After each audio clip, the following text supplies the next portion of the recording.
The lights went out. You couldn't see a thing. My mom was going to scold me for being out of my room, so I blew out my candle so she wouldn't realize I was wandering around. I heard her bedroom door, but at the same moment I heard something else. Someone, close to me. There was someone with me, in the darkness of the house. You feel a little afraid, or even excited, when the lights suddenly go out. When we go from noise to silence, from watching television to complete, absolute darkness. When the only sounds left are the wind and the distant barking of dogs. That's the atmosphere in which we'll listen to tonight's episode. So if you have the chance, I'm going to ask you to listen in the dark. Turn off the lights and let yourself be completely carried away by the stories that follow. I promise they will stay with you. You are listening to Tales of the Night.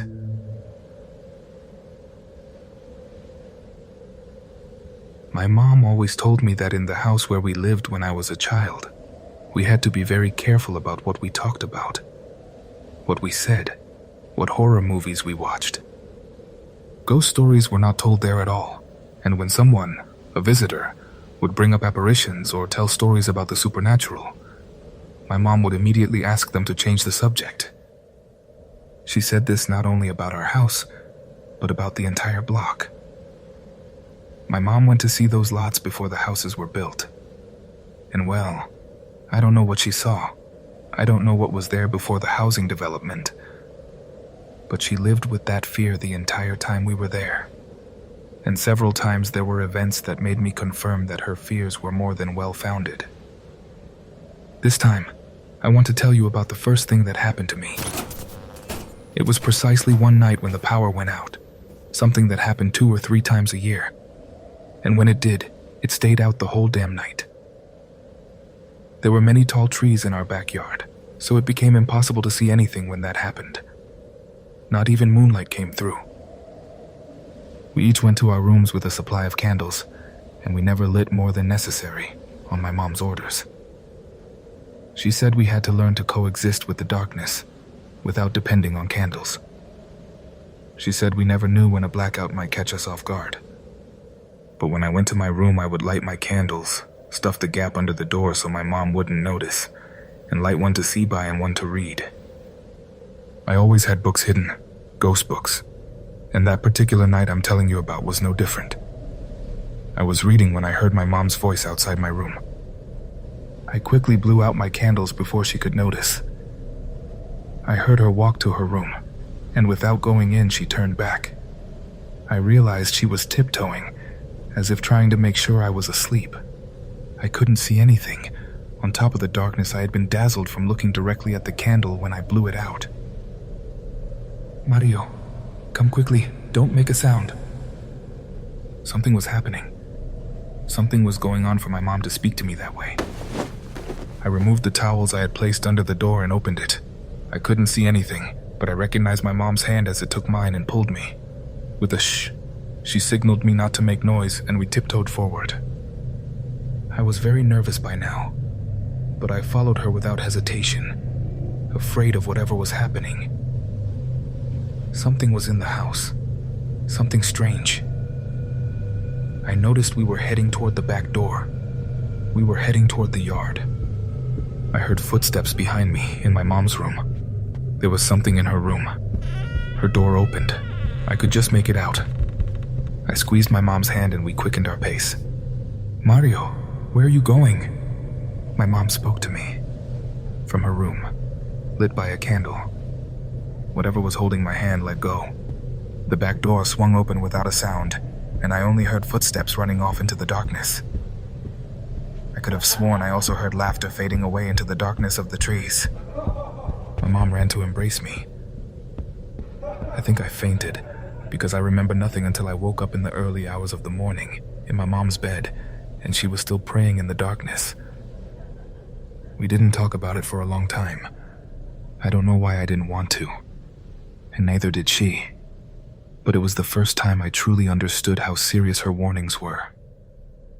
The first time, and not the last.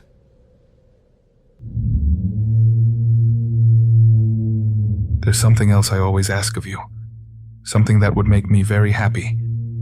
And that is, if you have a little animal nearby, any animal that needs it, whatever kind it may be, please give it a little affection, a little food, a little water, but above all a gentle touch, if you can.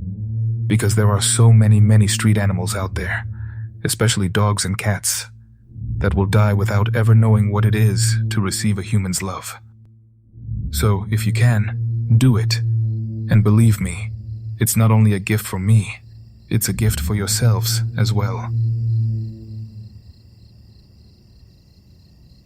Good evening, Uriel, and good evening to the community. My name is Karen, and I live in Matamoros, Tamaulipas. What I'm about to tell you wasn't exactly something that frightened me at first. It was something that filled me with sadness. But afterward, I came to understand that perhaps not everything that comes when someone dies is what we expect. My mom, Maria Jesus, known to everyone as La Güera, was diagnosed with diabetes before I was born. Her health was always fragile, and in her final years, the illness progressed significantly. We kept her in an isolated room. Everything had to be very clean, at a specific temperature. All she had was her bed, the dialysis machine, and the bare essentials. Caring for someone like that is exhausting, and watching her fade away little by little is even harder than I can put into words. One day I came home from university and heard her talking to someone. I thought she had company. I went into the room to say hello, but there was no one else there. Yet the room smelled very clearly of my Uncle Memo's cologne, her favorite brother, who had already been gone for years. My mom looked at me calmly and said, "I'm doing very well. I'm having a conversation with my brother. Look, he's right there." And she pointed to a corner of the room, but I saw nothing. My sister also noticed the cologne when she walked in. We looked at each other in silence. Neither of us wanted to say it out loud. After that, my mom barely spoke anymore. Only murmuring, hardly eating. On Thursday, October 11th, 2012, I came home from university. That afternoon she was already very restless, repeating my name over and over. I told her to rest, that she didn't need to worry about me anymore. Strangely, I began to feel an overwhelming drowsiness, a fatigue unlike anything I have felt since. I lay down. 15 minutes later, I felt 3 strong knocks on my leg. I couldn't open my eyes, but I dreamed. In the dream, my mom was saying goodbye to me. She smiled at me and turned to leave. At that moment, my cousin woke me up crying. "Sweetheart, your mom just passed." After they told me that, everything is a blur. A few days later, I was sleeping on a couch in the living room. Across from me was another couch. It had been 4 days since her death. That night, I clearly heard her voice. I got up and went to the room. My dad and my sister were there, asleep. My mom's bed was empty. I went back to the couch. And then I heard her laugh. That laugh she had when she was making fun of something. Very clear. Then I heard what came next. I heard her speak to me. "Baby, I'm here." I looked up. She was sitting on the couch across from me. She stretched out her hand. "Come, baby. Come," she kept saying. It was her, and yet it wasn't. The smile wasn't the same. It looked crooked, twisted, distorted. I looked at her and said, "You are not my mom. My mom, my fair-skinned mom, is already dead. Get out." I don't know where I found the courage. I simply closed my eyes. I heard her cry, crying and laughing at the same time, as if she were mocking me while at the same time keeping up the act, as if she were trying to convince me she was sad. I don't know how much time passed before I fell asleep. She never appeared again. That apparition is something that, to this day, every time I relive it, fills me with both fear and a deep sense of longing. I know full well that it was not my mom, But whatever that thing was, I am grateful never to have seen it again, though I still live with the fear that it might happen once more. With that, I say goodbye and leave you with a warm embrace. I hope I haven't bored you with my story. Thank you for reading, and be wary of voices that speak to you, no matter how familiar they may sound. Sometimes we think fear ends when daylight comes, that what we see as children stays in childhood, or that what happens in a hospital stays in the hospital. But there are stories that don't work that way. There are presences that are not content with a single attempt. They return. They wait for the exact right moment. And when they strike, they don't always come for who we think. Hello, Uriel. Hello, community. My family is from Guanajuato. They have lived here all their lives. What I'm about to share didn't happen to me, but to my grandmother and one of my uncles. I'd rather not give their names. It's a story that in my family is told in hushed voices, and every time my grandmother recalls it, it makes my skin crawl. I'll tell it in order, because it began many years before I was born. The first incident actually took place in the 1970s, when my grandmother was about 10 years old. It was a Sunday, and there was a very strong electrical storm. My great-grandparents decided to go to Mass anyway, just the two of them, and left my grandmother, who was the eldest, watching over 5 younger siblings and a 1-year-old baby. The rain began to grow more intense, with very strong thunder. The younger children were crying, those who weren't used to it, but it was so powerful and the lightning was striking so close that it would light up the whole house. My grandmother moved her little siblings into the room where they all slept together to calm them down. That room had, and still has, a small balcony overlooking an uncovered interior courtyard, from which the street can also be seen. She says the wind was so strong that it suddenly blew the balcony doors wide open. The curtain flew up, and she turned to look outside. There, in the rain, stood a woman in the street. Long black hair, an old dress, whitish, dirty. My grandmother couldn't make out her face clearly, but she knew the woman was looking directly at her. She heard a sound, like someone making a noise to get another person's attention. The woman raised her hand and made a gesture, as if inviting her to come closer.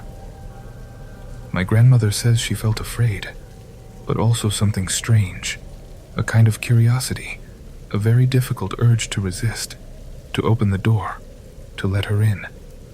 Fortunately, before she could act on it, the figure suddenly vanished. When her parents returned, she told them everything. They didn't believe her. They thought it had been the storm, the fear it had stirred in her, and nothing more. Years passed. My grandmother married. In 1984, she was pregnant with her 3rd child. The pregnancy had been normal until the very end, when complications arose. Something the doctors called a dry birth. There wasn't enough amniotic fluid. She was taken into the operating room. She remembers lying on the gurney in pain, watching the movement of the staff through a glass-paneled door. And then she began to hear it, not whispers, but someone speaking directly to her, someone calling for her attention. She turned. It was the same woman. She recognized her immediately. She was outside the room in front of the door, motioning to her, gesturing for her to come out. My grandmother says the pain was so intense that she couldn't focus much on any of it, until suddenly she saw the woman now inside the operating room. At that moment, she heard the doctor shout, "Get out of here! You shouldn't be here!" But my grandmother was the only patient. Everyone else was the doctor and the nurses. And the doctor kept shouting, though he seemed to be addressing someone other than her, until he turned to face her, until he took her face in his hands. "Ma'am, don't fall asleep. Don't close your eyes on me." But then again, he was ordering someone else to leave. After that, my grandmother remembers nothing. When she woke up in the recovery room, she heard voices again. Nurses saying, "Get out of here. Leave. We don't want you here." My grandmother turned her head, and there she was, once more, the strange woman beside her, baring her teeth and crinkling her eyes in a deeply unsettling grin. She says a nurse walked into the room, looked toward where the figure stood, and said firmly, "You're still here. I told you to leave." And then she disappeared. My grandmother lost sight of her, and she doesn't remember what happened after that.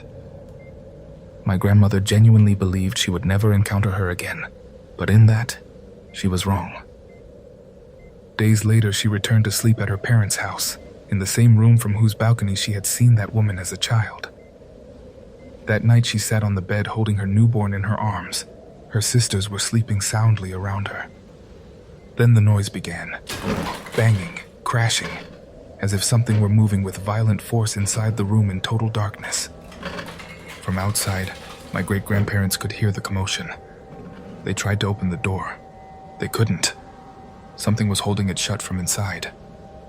Inside the room, my grandmother felt her hair being yanked, felt herself being struck, and through the tangle of her own hair, once her eyes adjusted to the darkness, she could see her. The same woman. Pale, cold hands. "Give it to me. I'm going to take him with me."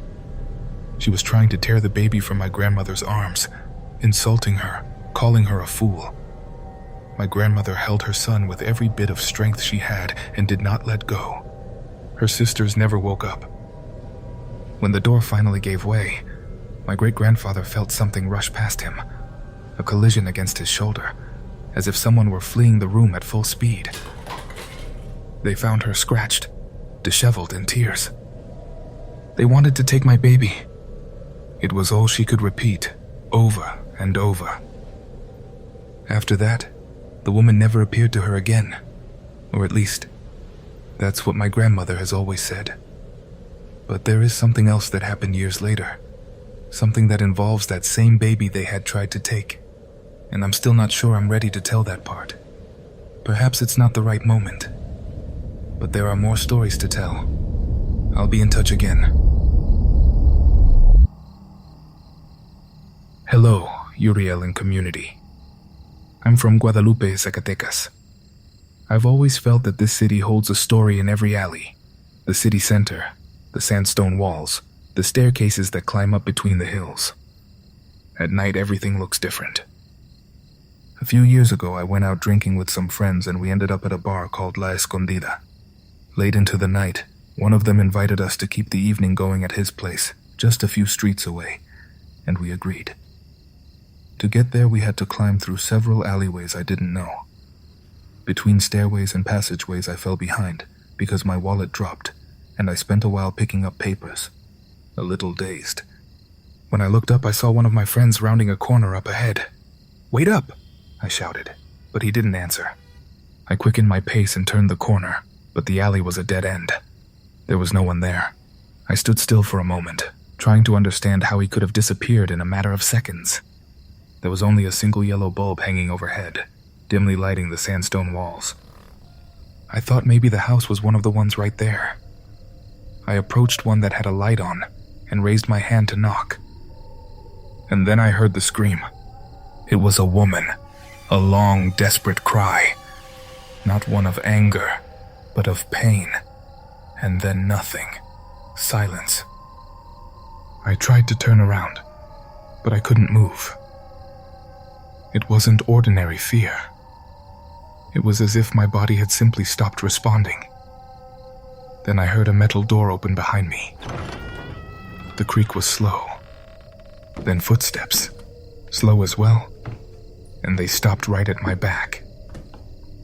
I felt that someone was so close I could almost sense their breath, and I heard a voice. Gordito. That wasn't just any nickname. It was the one people used to tease me with in middle school, an insecurity that had followed me ever since. I felt something cold drawing near my shoulder. I barely managed to turn my head and saw a very pale, bony hand extending toward me. I closed my eyes and ran without thinking. I stumbled turning the corner and fell. I heard laughter. Dry, horrible laughter. I felt a hand on my back and screamed. "What's wrong with you? Are you okay?" It was my friend Edgar. He helped me up. I told him I had lost sight of them, and he looked at me, puzzled. What do you mean you lost sight of us? We waited right here. We saw you turn into the alley. We were about to go after you, but then you suddenly came running out and fell. He called me crazy. I said it was the alcohol going to my head. I never told them what I had heard. But there's something I still can't explain. I saw clearly with my own eyes my friend turning that corner, and they insist they never moved from where they were standing, that they have no idea who or what I had been following. I don't know whether this is a ghost story or a glitch in reality, but it is the most terrifying thing that has ever happened to me. Thank you for listening.